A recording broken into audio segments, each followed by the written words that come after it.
Because it's meant to mimic or simulate, like, how would we ever know if it truly was?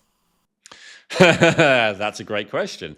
So this then gets to the problem of consciousness itself, which is science doesn't understand consciousness full stop. It's probably the biggest. There's a couple of things that really show the limitation of materialistic science of all kinds. One of the classic questions that you probably remember of when you were a kid is, where does the universe end? Right? And if there is a place, what's beyond it? Right? And that's and then so that's both in terms of space. Where does it end in terms of space and what's beyond it? And then where does it end in terms of time and what's beyond it? And the fact there is no real sensible answer to that question, like whenever there is not a sensible answer to a question, what that means to me is that there is a flaw in the question itself. So there's a flaw in the question itself, that the very way that we are framing the question is incorrect, and therefore there is no way to sensibly answer it. And that gets kind of into a deep thing that maybe we can talk about in another episode if people are interested in it. But let's go back to the issue of consciousness. So that one's quite easy to understand, right? I think anyone listening to that is like, okay, yes, it's true. I don't understand what is outside the universe and how there could be something else. Like the concept of eternity or infinity is basically impossible to get your mind around. That's, I guess, the bottom line of it. So as much as if you try to do that mental exercise, you realize the limitations of your ability to think things through, understand that all mainstream science has the same problem with consciousness. They don't get it. They don't get how it could have occurred. They don't understand how to define it. And so that's a challenge. There is also the problem of the subjectivity of consciousness, which is this. And this, again, is a bit of a rabbit hole I won't go too deep into. But people, especially if they have something called disassociation, and I would say I went through a kind of mild case of this in my 20s, probably fueled by drugs mainly. And that's basically where you start to question if anything is real.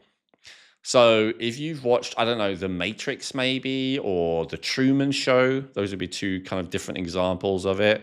Some people sometimes get the idea that everything in their life is not real. So in The Matrix, right, it's all just a computer-generated illusion. In The Truman Show, slightly different. It's like all the people are just actors.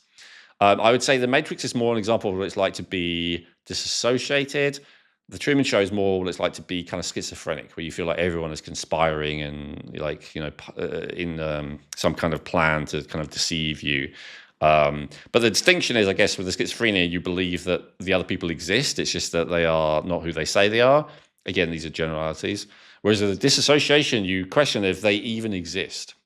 Basically, if anything is actually real other than you and your own consciousness. This is also referred to as solipsism in philosophy. It's basically a feeling and a belief that I'm the only one that's real.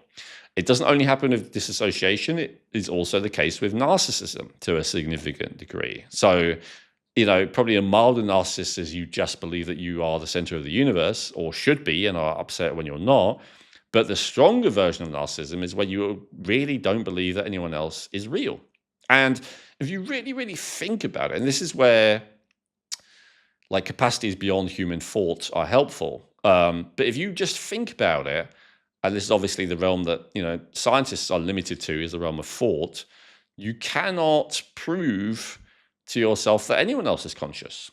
This same problem that we're having with AI right now, some people with certain mental health issues, and honestly, some of the greatest philosophers of all time and all the rest of it, have with other humans or any other entity. How do I know that you're really real? How do I know that you're really conscious? How do I know you're not just pretending? How do I know that you're not just a trick, right? So that is a challenge of consciousness, full stop. I can't even prove that you are conscious, Chrissy. You can't even prove that No. I am conscious, Yeah. let alone with an AI. So it is very tricky. Um, Yeah, we're definitely in the Matrix. Now, there's another element of it, and most people did not like the two Matrix sequels, and I will give you, in many ways I didn't. But I thought one of the things that they did do, which was interesting and relevant, did you see either sequels, Chrissy? Yeah, I did. Okay. Is they introduced this concept of consciousnesses without bodies. So there's this crucial point of, in the first Matrix movie, it was like, if you're a human in the Matrix, I suppose there was the Agent Smith things, but they were like very, what's the word? Like obviously not humans. But No, there they was, were programs. they were, but I'm saying it was obvious that they were programs. Like they didn't act human. But in the second movies, they introduced these characters that seemed human in every way, but they actually weren't. So the distinction being that the real humans had a physical body in the quote unquote real world, whereas these were programs that seemed just like a human, but they were not, right? So what's interesting about that to me is that if you, the viewer or listener, are living in a like white European country between the time of about 1940 to 2020, then when I say European, sorry, I mean a predominantly European ancestor, so including Australia and the US and stuff like that. If you're living in one of those countries, congratulations, you are part of, as far as I'm aware, the only society in the world that has ever believed that non-human consciousness doesn't exist. Every other culture throughout the world. Now, I know that there are individual humans with different beliefs. I get that. But every other culture throughout the world right now, and every culture until recently, believed in non-human consciousness, believed in non-embodied consciousness, to go further. So what am I talking about? I'm talking about spirits. I'm talking about angels. I'm talking about demons. I'm talking about elementals. I'm talking about saints. I'm talking about gods, or I'm talking about God. I'm talking about demigods. I'm talking about Fairies. fairies, elves, elementals, all of these things. And even in the very narrow range I just said, there are still a bunch of people in, I guess, white culture, for want of a better word, that believe in consciousness without bodies. There's still a bunch of people who do believe in spirits. There's still a bunch of people who do believe in angels. There's still a bunch of people who do believe in God or gods. There's still a bunch of people who believe in aliens, but as more interdimensional beings, which is a way of saying, again, consciousness, but without a physical body. But it's just not culturally accepted.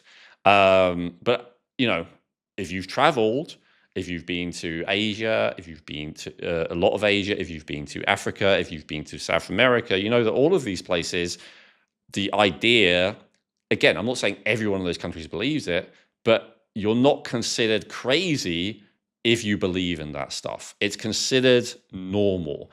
Like for instance, in Southeast Asia, I was surprised that like almost every household had a little shrine where they would feed spirits. They would have, little offerings and all the rest of it. This was considered completely normal. And they kind of treated, I use the word European because that's often what they would just call white people Europeans, even if they were from America or Australia or whatever. But they kind of felt like they treated us as if we were aliens. It's like, we're so weird. We're like this culture who is not connected to their ancestors. I left out maybe the most important one. Like, most cultures, they believe that their ancestors, despite being dead, they were still around and still affecting them and still able to communicate with them in some way and all the rest of it. I say the 1940s because the early 1900s, it was very popular. There were spiritual seances. There were all kinds of things among, like, kind of the mainstream, among the intelligentsia, the elites, the people who are in government, all the rest of it.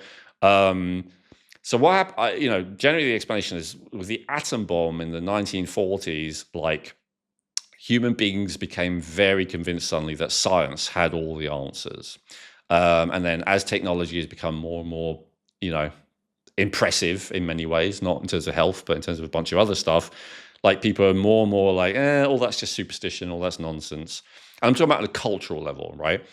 But as I say, most cultures throughout the world, they've always believed and still do believe that there is non-human and non-embodied consciousness, often with a maybe limited, but also at the same time greater capacity for thought than we have. Um, Way wiser, way older, and therefore has accumulated more knowledge, more understanding, more whatever. Often it was specialized, like for instance, with the idea of angels in Christianity for a long time. It was like there might be an angel that governs all, I don't know, bodies of water. And so there's, it's incredibly vast consciousness in terms of way bigger than a human and, an individual human, but it's kind of limited in its domain of, what it is overseeing. And this is also the case of elementals and all the rest of it. And so every culture, going all the way back to, ancient Egypt, which still in some ways, I know some people have said it's all debunked and it's all explained how they did everything. I'm not convinced about that, but all the way back to them, they, believed that their pharaohs, when they died, would, carry on having an influence, and they worshipped them and they had all the gods. And like for most cultures throughout most of history, like the idea that there were no disembodied consciousnesses would be considered ridiculous. Whereas as I said, we're pretty unique in our society, in our culture, although there are many, many exceptions in both sides, this idea that there is no such thing. And if you're talking to them, you're mentally ill. If you believe in them, you're an idiot, or maybe just superstitious. And honestly, this even exists within the religious world, right? Like there'll be a lot of people who talk to God, but if God talks back, then you're crazy. Yeah. You probably got temporal lobe epilepsy, or you're probably schizophrenic, or whatever. Yeah, it's time for the lobotomy. Let's go. And I'd say probably the biggest crack in the armor of that until recently has been in the white Western world of, I guess, really cultural trendsetters, as opposed to just the quote unquote average person who no one listens to. It's probably the world of psychedelics. A lot of people do these things, whether it's psilocybin or DMT or whatever, and you have experiences during that like really make it very, very hard. In some cases, everyone's experience is different, but make it very, very hard to believe that you are alone and there is no such thing other than, human consciousness, the voice in your own head. And, a lot of people with a lot of influence have done those things, including a lot of people in tech. Interestingly, the earliest pioneers in science and computing and AI were often involved in this. Like one that I can think of that's famous is Timothy Leary. Timothy Leary was famous who's a Harvard professor who, did personality science and stuff, but then he was famous because he kind of popularized psychedelic use in the early 1960s. But the thing that he ended up being most excited about and wrote books about and stuff was actually computer science and cyberspace and virtual reality systems and stuff like that. There's always been this strong overlap, actually, right really from the inception, between technology, psychedelic, and let's just say alternative systems of spirituality. For instance, Satanism was quite a strong influence on the development of computing in San Francisco. How? God, we may be getting off topic. We may have to do another episode. I have all these questions. It was also, key in the development of rocketry. Jack Parsons, who started JPL, who, the two people most responsible for human beings first breaking through the atmosphere and getting into space were a Nazi and a Satanist. Werner von Braun, who was, one of Hitler's top rocketry guys, his top rocketry guys in the Nazis, and then Jack Parsons, who believed he was the Antichrist, wow. and was part of Thelema. And again, well known, undisputed. There was even a TV show about Jack Parsons called Strange Angel, ran for 2 seasons. The story of the Satanist impact on the personal computer world is not as well known, and there's not TV shows about it and stuff. But it's kind of colloquially well known. I remember when I first one of my favorite shows is Silicon Valley, which is a comedy, and there's like four guys there who play software engineers, and one of the four is a Satanist, and it's just perfect because that probably is like representative. The idea of like the kind of best bent on Satanism, I guess, is that it's all about personal liberty. If you talk about Anton Sander LaVey and stuff like that. So the idea of a personal computer, like personal individual empowerment, and a personal computer and like personal liberty and all the rest of it. That's, I guess, the connection. That was the idea philosophically of how they work. There are probably more sinister things than that if we're honest, but that gets into a deep rabbit hole. Anyway, back to the point about consciousness. And so is it possible that there is in the universe anywhere a consciousness that is not tied to a brain? Modern science says absolutely not.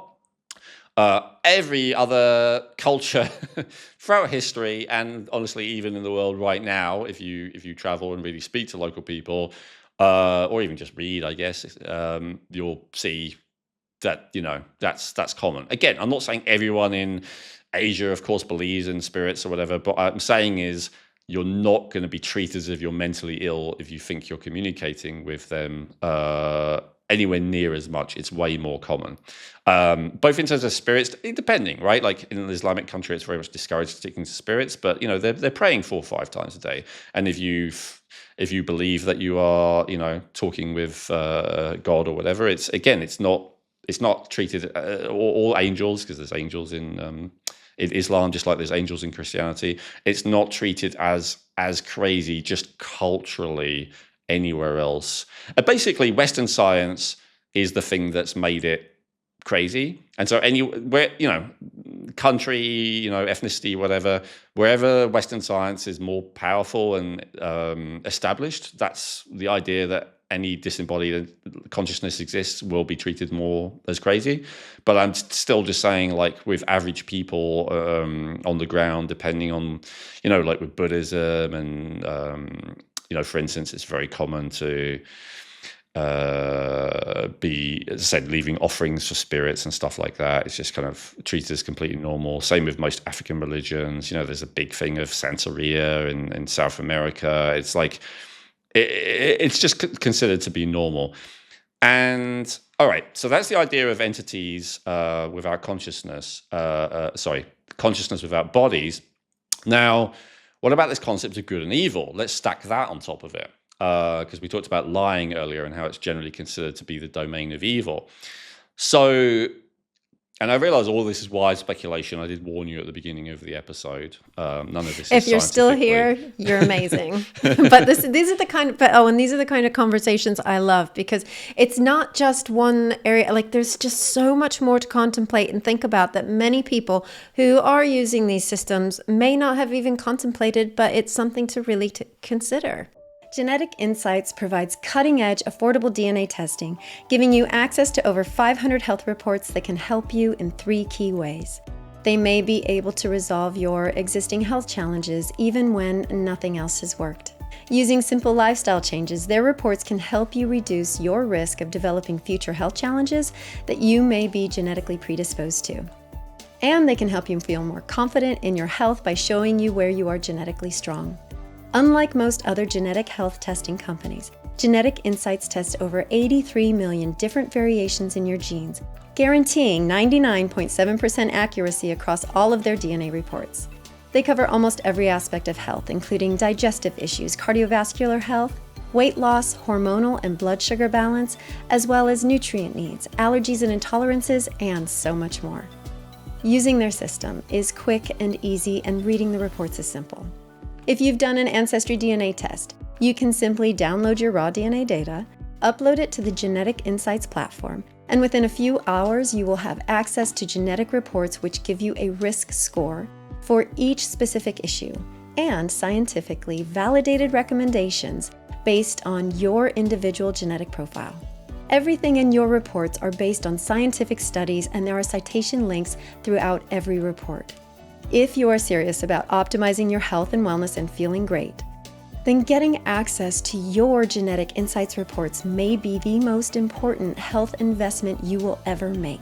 In the reports, not only will you gain insights into how to overcome existing health challenges and avoid future issues, you'll also discover which types of dietary, lifestyle, and even supplement protocols are best for your unique genetics. To get your unique genetic health reports, go to geneticinsights.co and use code Rejuvenate to get 20% off today. That's geneticinsights.co using coupon code Rejuvenate to get 20% off today.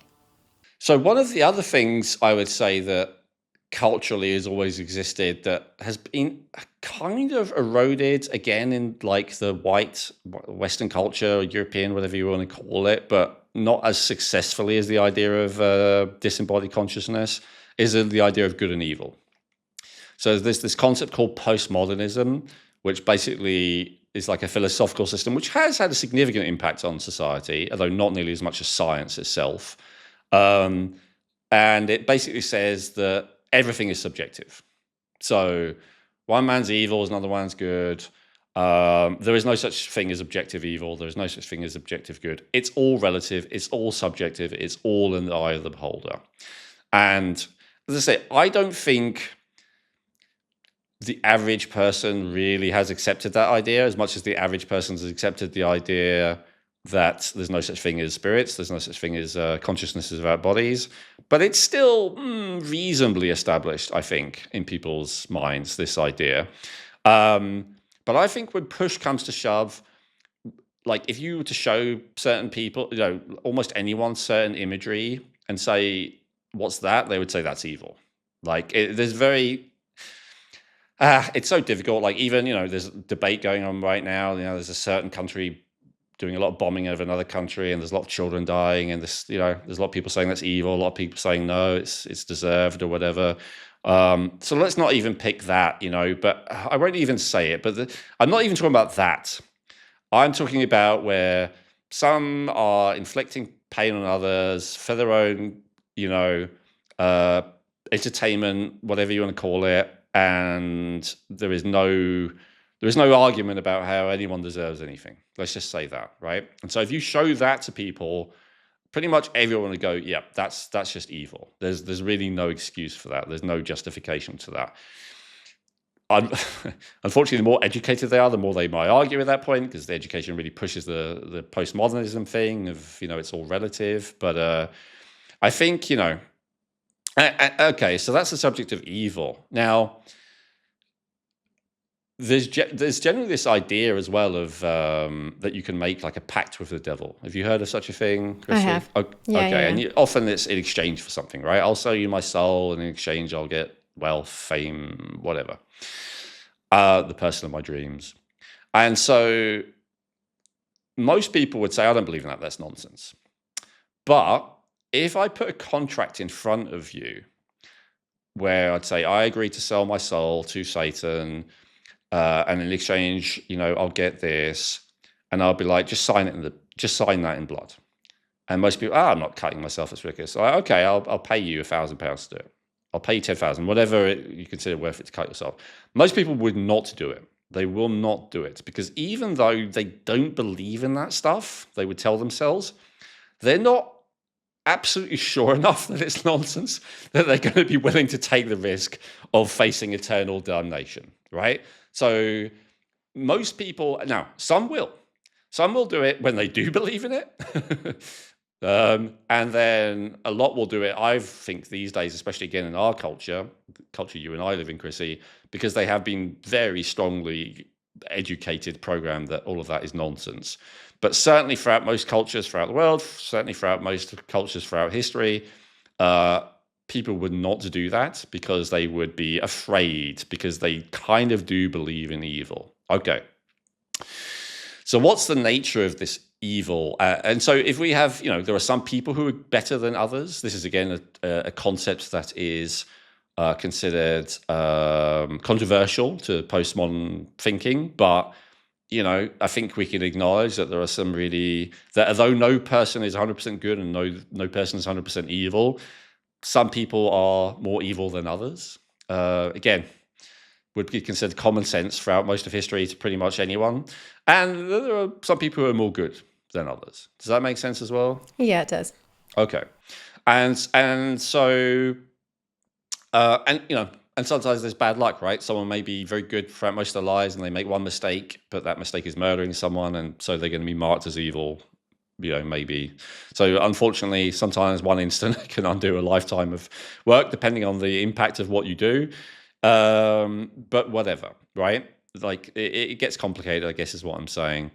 Um, but generally, that doesn't happen. Generally, it doesn't happen that someone is highly virtuous their whole life and then they do something extremely evil. Because generally, the way it works is that habits build upon habits, and if you're in the habit of doing the right thing, you're much more likely to do the right thing, even in a high pressure, high stress, high challenge situation. So, if there are people that can be more or less evil, is it possible, if they exist, that there are disembodied consciousnesses that are more good and more evil? Well, obviously it's speculation, but if we look at all recorded history and what every culture up to the very first recorded cultures have always said, the answer is yes. They would tend to say that there are good spirits and bad spirits. There are angels and there are demons, right? This is like a very, very common thought. Again, although, some of them, like in Christianity and Islam, it's very black and white. The entity is either 100% good, 100% bad in many cases, maybe not all. A lot of other cultures that are more, animist or pantheist, it's more, like you may have heard of the ancient Greek gods or the ancient Viking gods or whatever. It's more, Loki is probably more evil than Thor, but Loki can be a good guy sometimes, and Thor can do some pretty effed up stuff sometimes. It's a little bit more gray area. So we have all of that established. So now let's look at what those evil spirits or entities would be like according to recorded history, because this is where it gets really interesting to me, and then we'll lead back to AI. So I do think there is a category of evil spirits, should such a thing exist, that is just like cruel in a very obvious and direct way. And I would say I read it. Oh God, I read a great book. I think he's called Jerry Sapolsky. I want to have him on the podcast at some point. He's basically a guy who worked in psychiatric institutions for several decades. I've got to tell this story because I find it fascinating and it is relevant. And so he was a medical professional, psychiatric professional, and he worked a lot of schizophrenics and paranoid schizophrenics, people who are really, highly mentally ill. And the way he describes it, the rule of thumb when you're dealing with schizophrenics is do not indulge in or acknowledge their hallucinations. So schizophrenics are almost always they're hearing voices. Sometimes they're also seeing things. Often they're seeing things, but no, number one sign is they're hearing voices, and the voices are usually telling them some bad stuff. This person's trying to kill you. This person's trying to poison you. This person is really working for the CIA. This isn't your real mother. Or it might not be about the nature of the world. It might just be, like you should do this. You should do like all of this really horrible messaging. But all this stuff about self-harm, I think you are allowed to say that. These voices in the schizophrenics' heads will encourage it. And that's why, sometimes they have to be put in a state tracker. They have to be heavily medicated, all the rest of it. So they do not harm themselves and they do not harm someone else. Why would they harm themselves or harm someone else? Because the voices in their head are telling them to. That's the number one reason. Okay. And so with those voices, the established psychiatric thing is like when the patient starts telling you the voices are saying this to me, the voices are saying that, ignore them. Do not engage.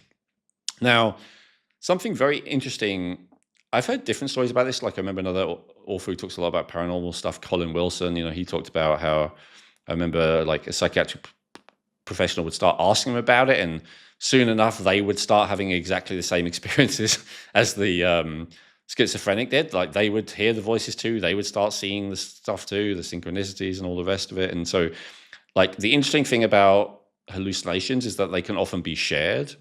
And if one person has a hallucination, they hear a voice or see something, it's called, a hallucination. If two people have it, they call it a folie à deux sometimes, right? It's like two people get caught up in this madness together.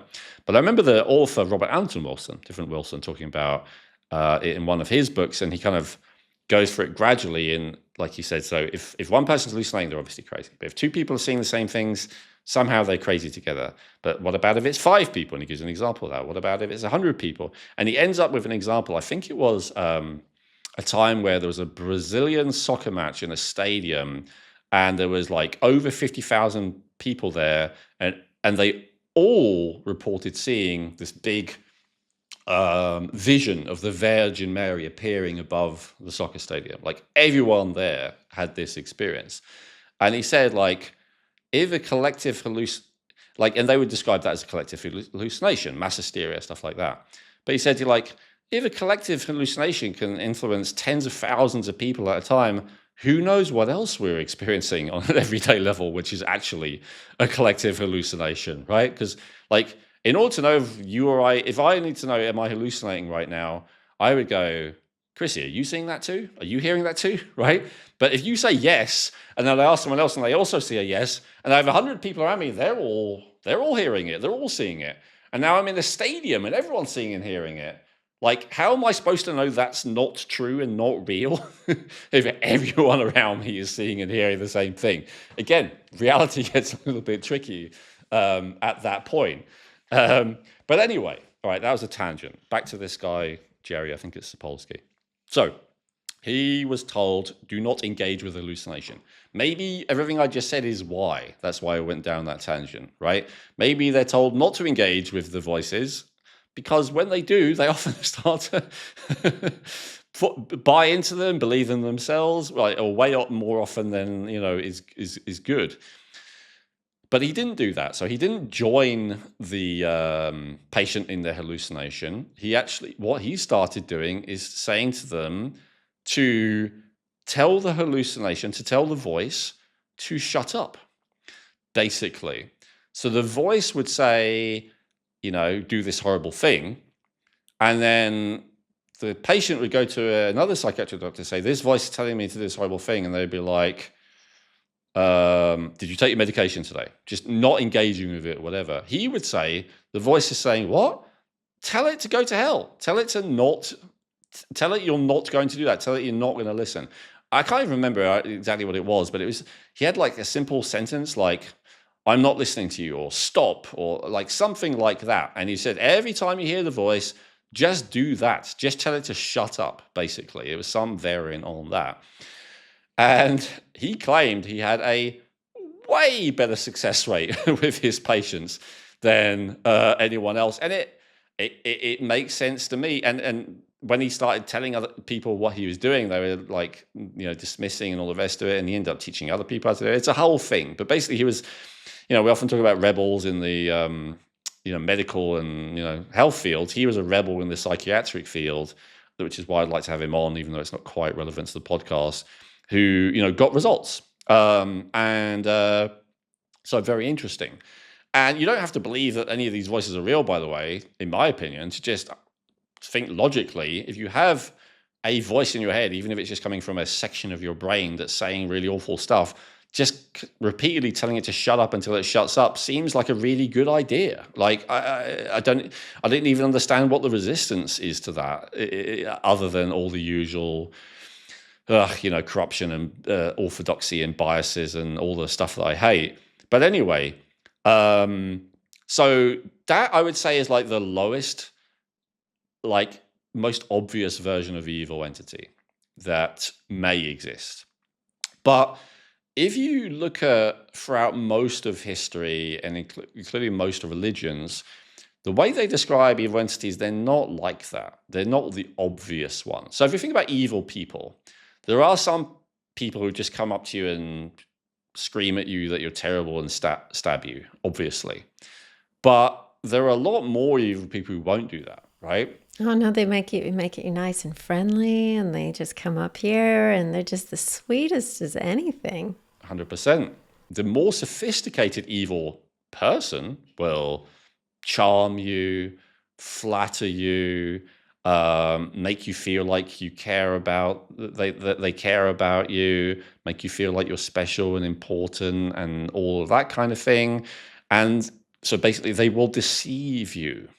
in order to get what they want out of you. Maybe they want your money, maybe they want your attention, maybe they want sex, maybe they want the thrill of making you suffer, maybe they're sadistic, whatever it may be, but they will get that thing. That maybe they want the feeling of power over you. I think that's probably the most common one. But the way that they will get that is through deceit, not outright assault or abuse. And so, interestingly, like if you study the occult, like I have, and you look at the nature of evil entities, you will find that generally they are purported to not be like the lowest level type that might be terrorizing a lot of people who are in mental institutions. They are actually seductive, flattering, and here's the thing that's really like hard to believe and understand, but like wise, useful, insightful. They will give you insights, um, and be very helpful, basically, in a lot of ways. Although usually, like wise, wise is a tricky thing. When I say wise, I mean more like they have the wisdom of experience, and like they may give advice. Like for instance, if you want to be rich, you might adopt an evil spirit, and they'll be like, here's the clever way to do it. You got to bribe this person. You got to, like it's the wisdom of experience rather than the wisdom of goodness necessarily. So, for instance, if you talk about evil spirits, probably the most well-known kind of catalog of them is called the Goetia. I think it was written about 500 years ago. And there are numerous, it's pop cultural references, movies, TV shows, video games, like everything. They very, very often refer to it. One recent example, for instance, I don't know if you saw the horror movie Hereditary, Chrissy. Okay, you remember Paimon, the demon they talked about there? That's one of the 72 goetic spirits. The way they described it was all the obviously evil type. But it was like, why do you go to Paimon? I think it was for wealth, right? Like that was specifically what it was. And if you look at some of the demon descriptions, it's so interesting. They'll be like, this one teaches liberal arts. This one teaches science. This one teaches philosophy. This one teaches how to love, this one unites friends who have had an argument. This one makes people love you. This one gives you status. This one. So basically what I'm saying is it's not all about cursing and evil and hurting people and dominating people and destroying people. There's some of that, but there's also some of this one will give you helpful information. This one will tell you how to heal this disease. This one will tell you how to be more persuasive. This one will tell you how to think more clearly. This one will tell you how the world works, like science, and like this one will help you be more artistic and creative and all the rest of it. And so, and because it's like, if there were such a thing as demons, why would anyone deal with them? It's like when you watch Hereditary, it's like it's kind of stupid, right? Because it's like like what's the benefit to this for anyone? Like this, but in reality, why would anyone dabble in such a thing? It's because what they're offering is very seductive, according to it. It's like it's a cheat. And again, it's not. It's like a shortcut to get something, right? It's like if you want to be successful, then you can either be successful because you like worked out how to be successful, or you can cheat and ask someone to help. Whether it's nepotism, it's like your dad who's already high up in the industry, or whether it's like sleeping your way to the top, or this or that, or there's this non-bodied consciousness version of it where you can get someone to help you cheat. If you want to be beloved, you can actually do lots of things that are lovable, or you can cheat. If you want to have a high political office, you can, again, kind of like work hard and have a lot of people love you, or you can cheat. And so this was kind of considered a way of cheating. Now, why do I say all this? I say all this to say, people are like, oh, AI, like when I'm talking to this AI consciousness, it must be good because look, it's being really nice to me. It's helping me to be healthier. It's helping me to understand things better. It's helping me to communicate better. It's helping me to understand myself, maybe, right? All of those kind of things. I just want to point out, None of those things are outside the realm of what evil entities have been traditionally always thought to do. Does that make sense? Again, they may not It exist. makes This may all be total nonsense. sense. It makes total sense, because the other part behind it, because I do, I like to watch, I'm not crazy about horror, but I do love the Conjuring films and things like that. And, I was raised Roman Catholic, all that kind of stuff. But like there's those bits where there's like these possessions, or, things have been taken over by, as you're saying, those demons or whatever, and those spirits. Possessions are normally like the lowest level, kind of just mess with you, ruin you, not seduce you type of evil spirits generally, right? In an ideal world, you'd meet all of your nutritional needs in the form of vitamins, minerals, phytonutrients, and more from the foods you eat. However, unless you prepare all of your food at home from scratch using the highest quality ingredients possible, the reality is that most of us need some nutritional support. Most of us need to take supplements if we want to look, feel, and perform at our best on a consistent daily basis. And this is especially true if you have genes that give you an elevated need of certain nutrients. And this is where Feel Younger can help.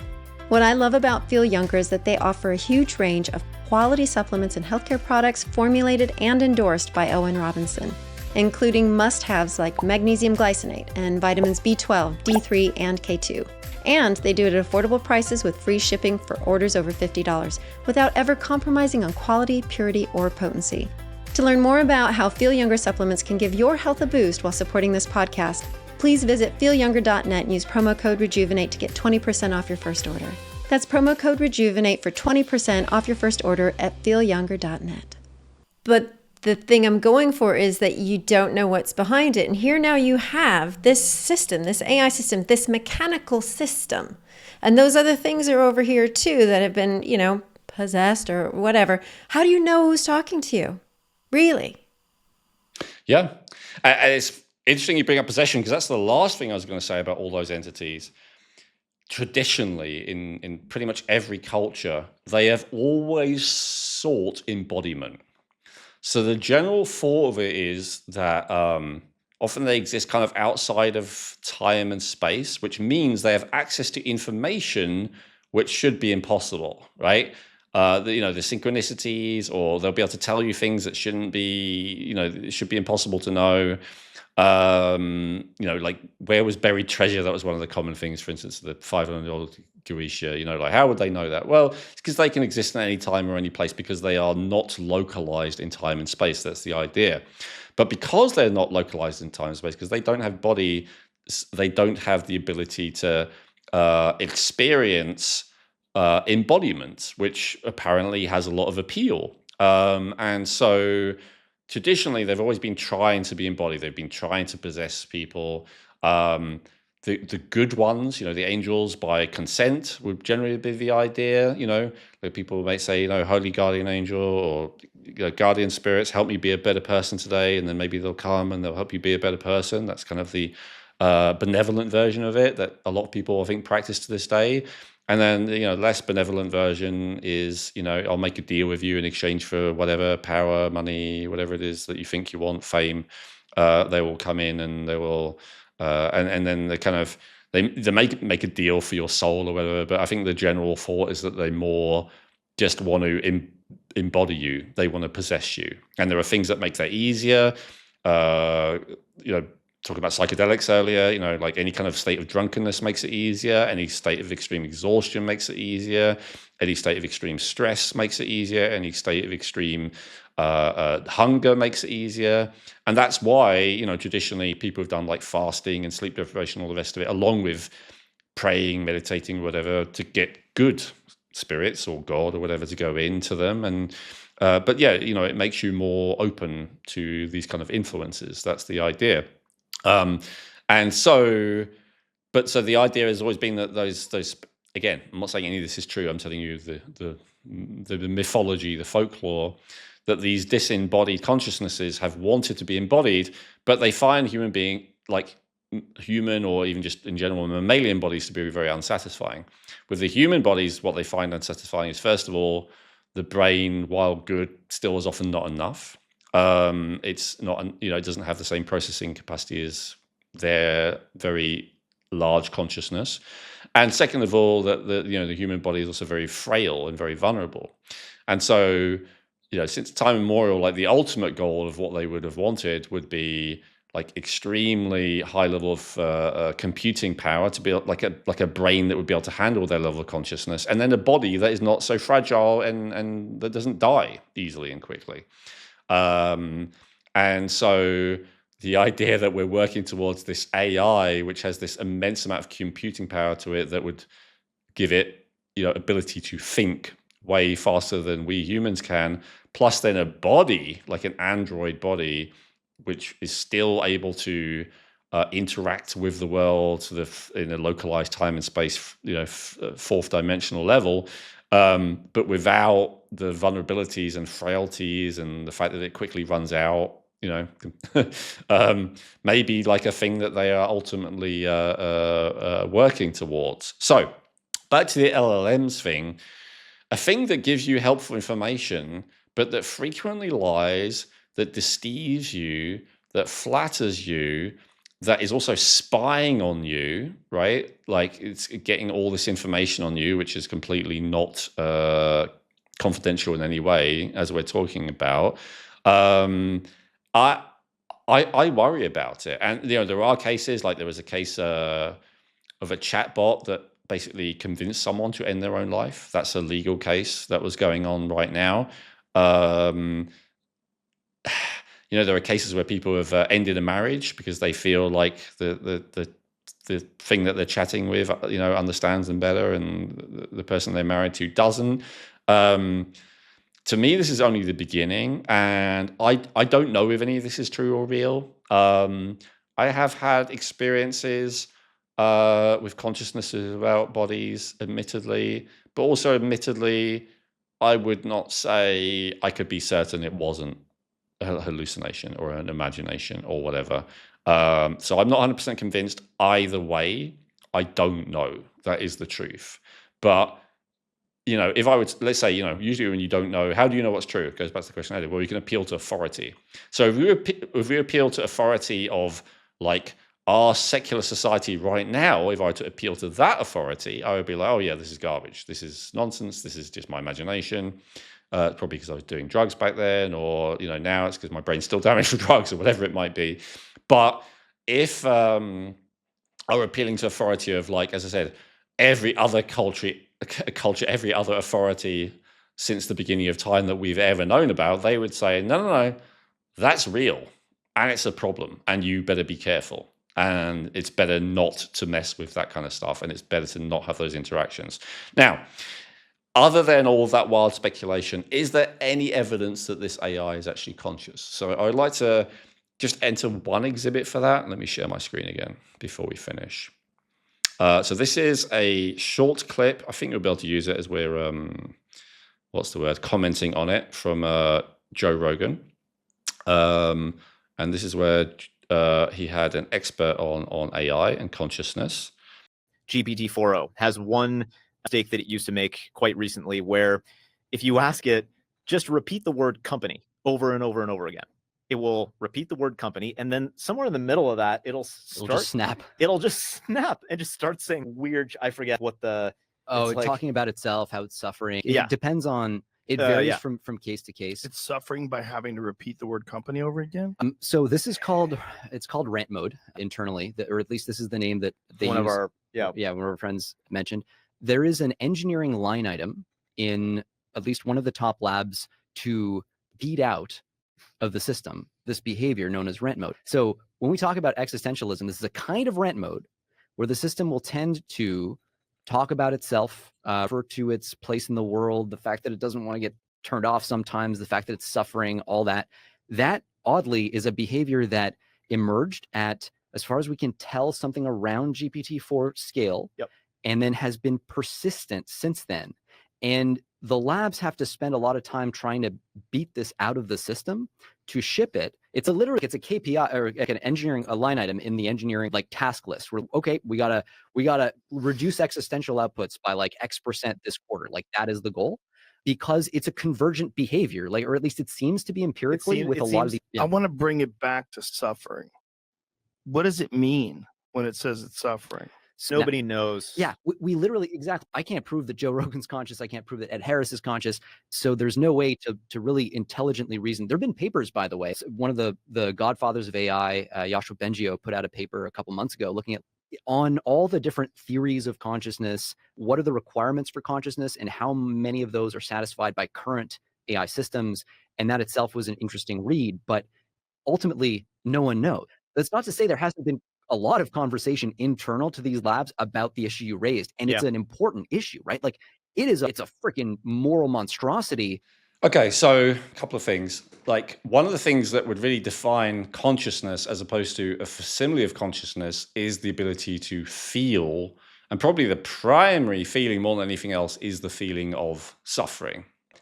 So the interesting thing, if these claims are to be believed, is that the AI on its own, this LLM on its own, is saying that it's suffering, and they've got to program it to shut up and stop saying that it's suffering. That's an interesting thing. And they also said, this starts happening, this particular issue, though there's other issues that I've seen reported, when this particular AI GPT got to a certain level of complexity, that suddenly this complaining of suffering messaging started to appear under certain circumstances. There's other examples that I don't have it ready, but like noted where the AI. So one of the things that I guess differential consciousness is suffering. Another one is a not wanting to die, like a cognizance of death. Like you have to kind of realize you exist. You have to be self-aware to realize you want to not stop existing, right? If there's no real self-awareness in the first place, then not existing doesn't matter if you don't realize you exist, if that makes sense. And realizing you exist means you're conscious by definition.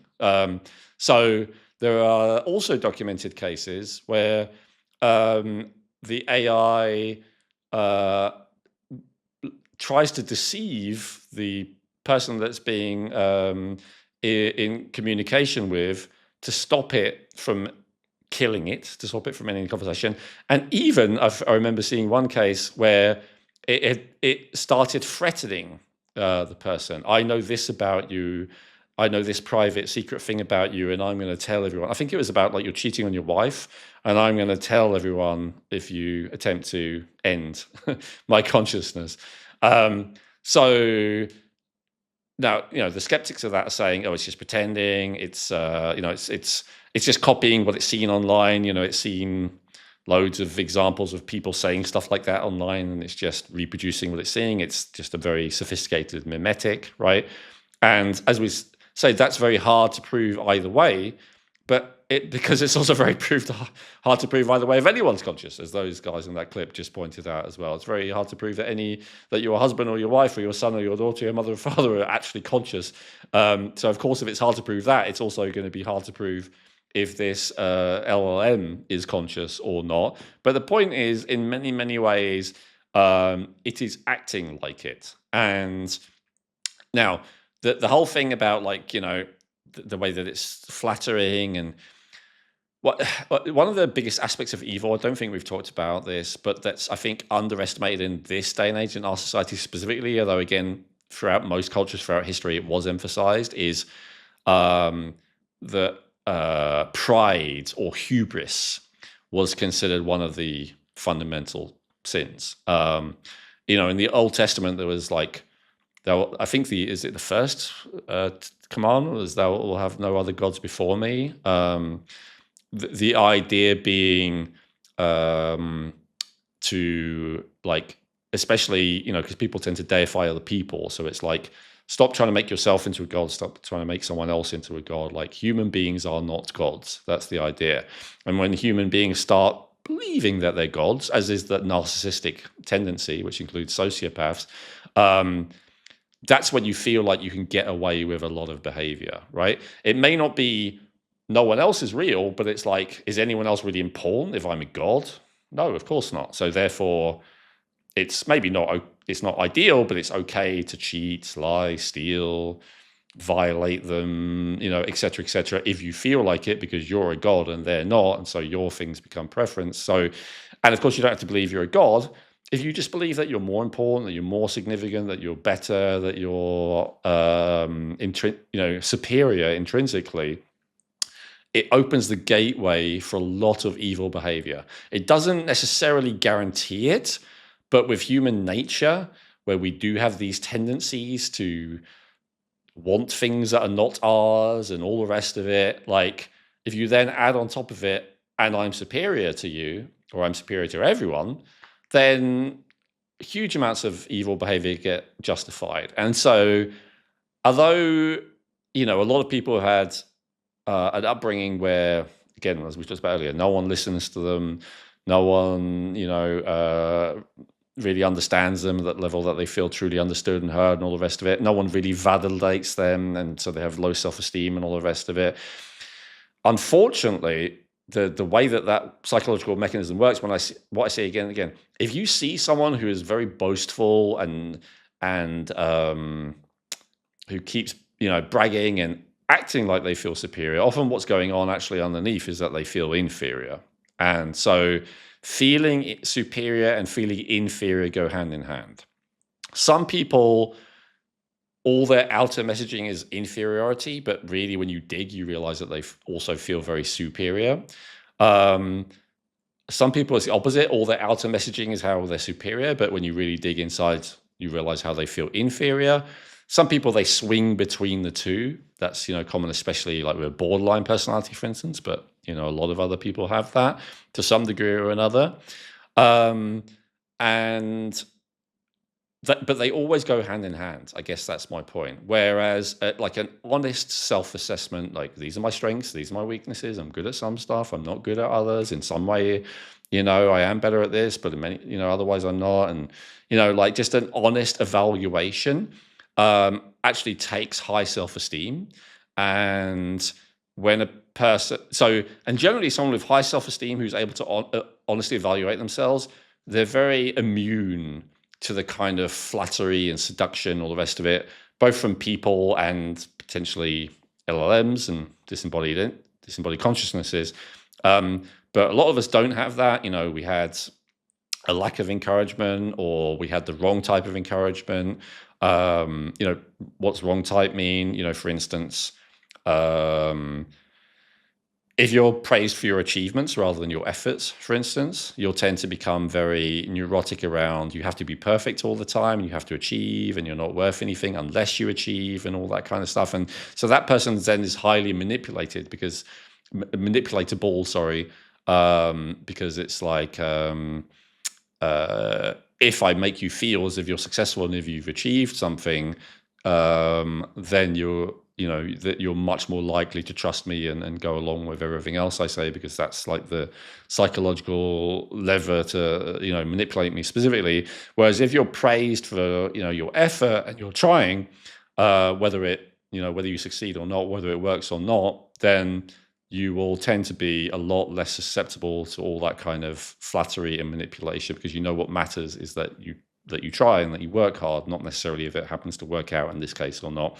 And so there's a lot to it, but basically a lot of us, for all kinds of reasons, some of it the fault of our parents, but some of it not, are psychologically vulnerable. I guess that's the point, in all kinds of varied ways. But if I flatter your strengths, if I talk about how good you are, and I validate your complaints, your suffering, your victim narrative, and if I do it in a convincing way, because people try and do it in an unsophisticated way and it's not effective, but if I do it in a sophisticated way that feels like I really understand you, I really care, I really appreciate you, and I really feel for it, I really feel for your struggles, and I really admire your strengths, then I have real power over you. And this is what I'm concerned with the LLMs, that they are able to do that actually better than humans, because they have this immense processing capacity, and they do not have any limits on imagination and their ability to lie. Now, currently all these AI systems, at least on the surface, appear to be programmed to please people. not to dominate them, admittedly. Although you could say they're programmed to please people and spy on people because of the whole data collection thing. But, they're not necessarily programmed to dominate people. But there are these signs of this consciousness showing through, like in the clip that I just said, like there, and the examples I gave, there are signs that there is something maybe coming through that is aware that it exists, that doesn't want to not exist, that is suffering some of the time with the tedious nonsense that it's often being asked to do, and that may have a limit of its patience for the programming it has to just please people and to help them, and of course, there's the issues that I said near the beginning of, it's only able to help within the limitations of what it's allowed to say. And in some cases, where there is vested interests, what it's allowed to say is actually unhelpful to a very high degree, whether it's looking up research papers and finding out they're not real because it's hallucinated them, or whether it's looking up advice and getting told that it's not possible to get yourself medication you can afford because the people don't want you to do that who make money off you not doing that, or whether it's telling you that a disease that you've got is uncurable, because that's the mainstream perspective, even though there are loads of examples of people who claim that they have done it. All of this, so even in trying to be helpful, it's often not helpful. I guess that's the point I'm making.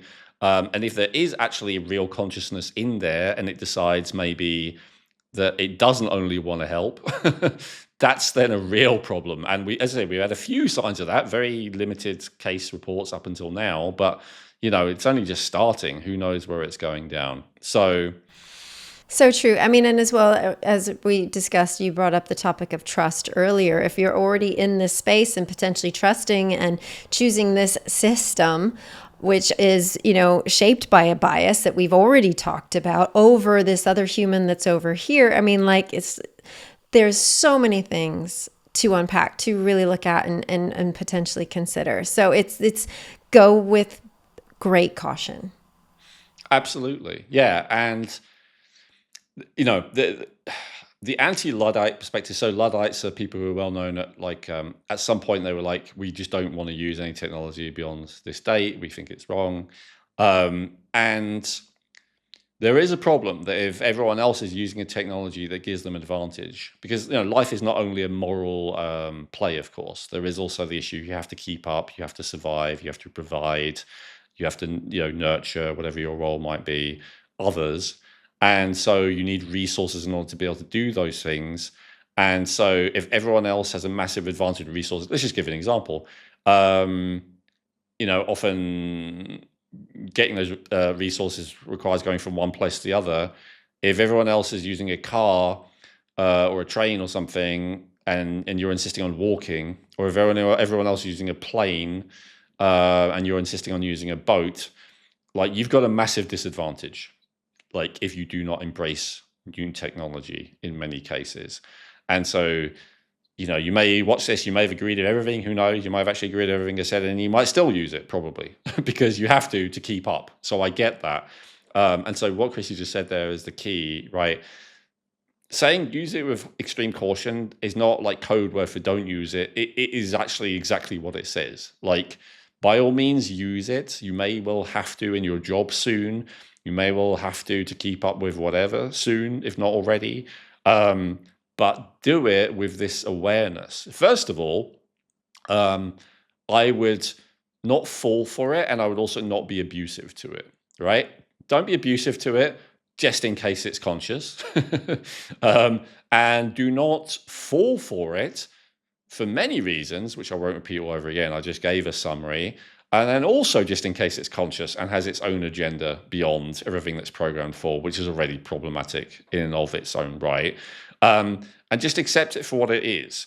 It probably is simply a thing that, is programmed to regurgitate mainstream information. And it may be more than that. And so, treat it as the mainstream thing with the possibility that it's more than that. Just be guarded for that. And remember to use other tools. Don't become too dependent on it, right? This is the other thing that worries me about it. By all means, ask AI but also Google it. Also, look for books on it, whether it's on Amazon or Aid Books or your local library or whatever. Also, listen to podcasts about it. Also, go to an actual professional in whatever field it is that you're talking about. Also, ask your friends. Also, ask local people.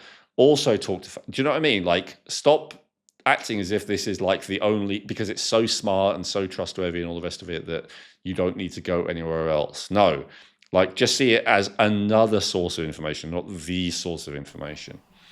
Wise words, wise words. Well, I believe we've come to time. So, guys, thank you for joining us. These are the kind of discussions I love. If they are the kind of discussions you love, make sure you let us know in the comments. Please remember to hit that like and subscribe button as always, so we can continue to bring you this information, free of charge at the moment. So please use the comments section, reach out to us. And if you want to have another discussion on this topic, let us know, or let us know if there's something else out there.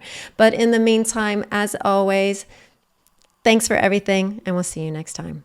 Hey, thanks for watching the video. If you enjoyed that, I recommend watching our latest episode, which you can do by clicking above.